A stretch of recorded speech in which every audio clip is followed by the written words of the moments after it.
Okay, this is the fourth of the introductory sessions, which lead into talking about creating a dialogue between yourself and hopefully me in terms of finding a way forward. So that's where we're at, and we just remind you that we're after trying to create a scaled form of the triad. So if we can have a little at the triad, right? And if we go to the next slide, we're going to be looking at the multiple components that actually drive the triad. So the components that I want us to look at over a period of time, it may take 3 months or longer, is these 6 components. So what's purpose all about? And I'm going to actually suggest that purpose is actually bifurcated or split. There is work purpose that says I really enjoy my work, and then there is social purpose that says I'm doing my work for something that's actually useful. And so you've got 2 axes on purpose, and we use the word purpose much too loosely. On the work profile, working for McKinsey, I've worked for, say, liquor companies, but the work was really, really interesting.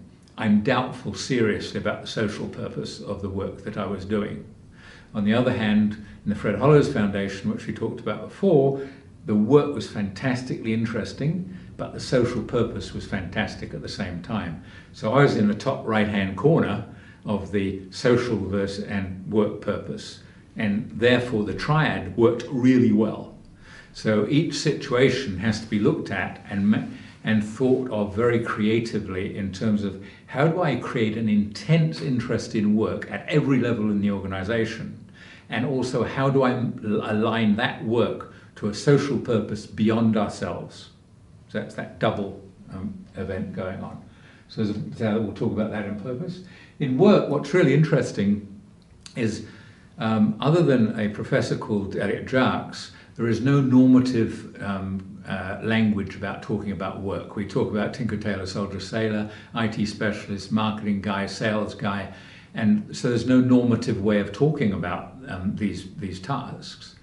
There actually is a normative way of talking about it, and a normative way of talking about complexity of work. And once you get that understanding of being able to talk about levels of complexity, the whole concept of hierarchy changes, and the nature of work, and you're able to understand the nature of work quite differently. So we're going to talk a lot about that.